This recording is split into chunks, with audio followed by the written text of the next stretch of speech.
Good morning. We're back to the Daily Word, and this is my last morning with you for a while. So let's make it count, shall we? Acts 25. Why don't you go to Acts 25? We're going to look at the first 12 verses, and we're continuing our saga with Paul, and he's under arrest. He's in Roman captivity. He's in the Roman control.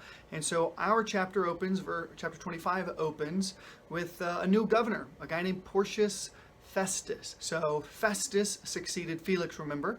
And Festus, well, he wasn't a slave like Felix. Festus came from nobility. And there's really not much known about Festus. Josephus, the historian, said that Festus did a pretty good job. He was better than Felix for sure, and Festus was better than his successor. He ended up dying a couple years after taking office due to an illness. But he seemed to have been a pretty decent politician. Well, now that he's new on the scene, he wants to understand the facts of the case against Paul. And so he talks to the Jews. He reaches out with them. He says, hey, let's have a hearing. Let me get the facts. Let me understand what's happening here. And no doubt he was probably also trying to curry favor with the Jews because that's significant when you're new in town. You want to be on good terms with everyone. So, verse 3, he said, or rather, verse 2, he says, let's meet together. And then in verse 3, the chief priests and the religious elite of the Jews say, hey, let's meet in Jerusalem, not Caesarea. Of course, their motive was clear. It says in verse 3, they wanted to ambush him. And I should point out, don't miss the fact that this is 2 years later. 2 years after the first assassination plot when Paul was under Felix's authority. And so here, 2 years later, with a new high priest, a guy named Ishmael, not Ananias, but Ishmael, they still hate Paul, they still want his blood, and they're looking for his head. And so they say, sure, bring him to Jerusalem. We'll assassinate him on the way in ambush. And it's even worse now because the hatred against Paul isn't just being propagated by Jewish outsiders. This is the very religious elite, including the high priest. So hatred for Paul has gone to the very highest levels. And I think it also implies, or rather suggests, just their fear of Paul. His ministry, his influence, his power for the gospel. So they know Paul is public enemy number one for them because God has used him in such an immense way throughout the Roman Empire. And they don't want his influence and they need to stamp him out. So verse 3, they say, hey, let's meet in Jerusalem. Well, just quick aside here. Hey, don't be surprised when the government opposes Christians. Don't be surprised when the highest levels of government, when the very elite oppose Christians. That's what the Jews did, rather. They were the leaders of the Jewish nation, and they hated the gospel. So we shouldn't be surprised in our day when the very most powerful levels of government oppose Christianity. I mean, after all, Jesus says in John 15, he says, if they persecuted me, they will persecute you also. So we should just expect, hey, persecution's going to happen. And it will probably in our country get much worse in the very near future. And like Paul, we shouldn't be surprised by this because hatred for Christ knows no limits. Social, political, economic, there are no borders for hatred for Christ. It is everywhere and pervasive.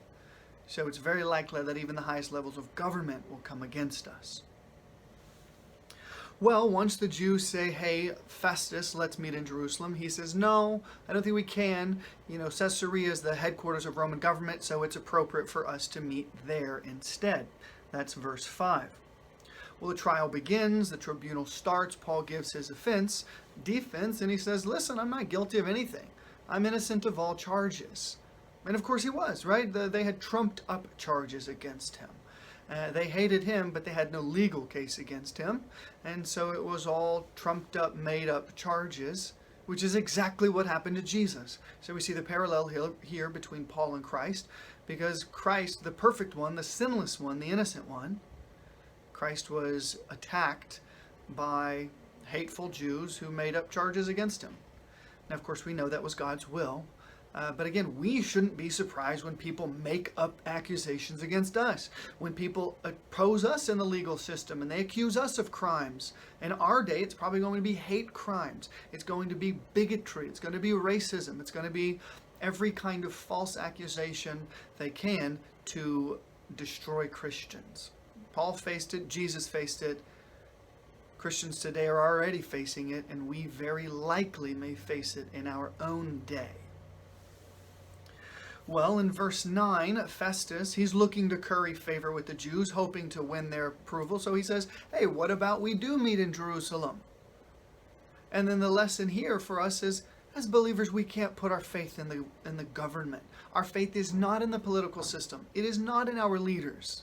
Because here, even a guy like Festus, who was a pretty good politician, he began to feel the pressure from the Jews. And so he made a choice, really asked Paul, hey, can we go to Jerusalem? Because it'll make the Jews happier. Paul knew that Festus was not his Savior. It was Christ. It was God who was providentially in control. And so too must we remember that our deliverance, our salvation, never comes from the government. It is only God alone who can deliver us. Now, he may use the government, but we shouldn't be surprised when they turn against us for political ends. Now, moving to verse 11, Paul says, no, I don't want to go to Jerusalem. I refuse to go to Jerusalem. And he actually had that right as a Roman citizen. According to Roman law, the magistrate couldn't shift the hearing, or rather the location of the trial, without the approval of the accused, which would be Paul. Paul says, no, Festus, I don't agree to go to Jerusalem, because he knew the Jews were going to try to murder him. And Paul was no fool. He didn't willingly put himself in a position of danger. Plus, he knew that Jesus had promised that he would end up in Rome. So to Rome he wanted to go. And then verse 11, Paul appeals to his right as a Roman to have a tribunal, a hearing before Caesar, before the emperor. And this was called provocatio, which meant the accused could appeal the magistrate's decision, in which case there actually hasn't been a decision yet for Paul, but the accused could appeal the decision and request a hearing before the emperor himself in Rome. Well, Paul avails himself of his legal right to do this. Paul says, I'm a Roman citizen. It's well within my legal capacity to do this, and so I'm going to request a hearing before Caesar in Rome.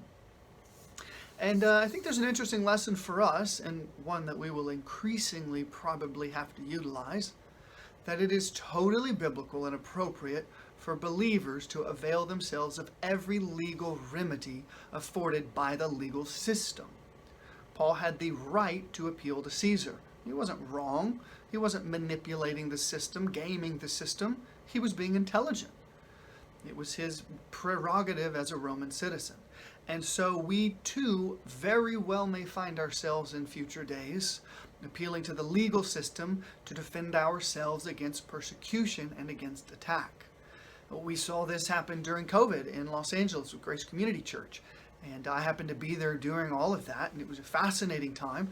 But the church was under pressure from the city and the county of LA to stop meeting in person due to the threat of COVID and trumped up charges like that.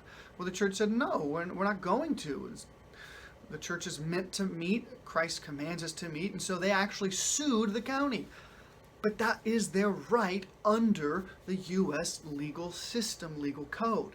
And so it is well within their right to use the legal system to defend themselves. That is exactly what Paul did here.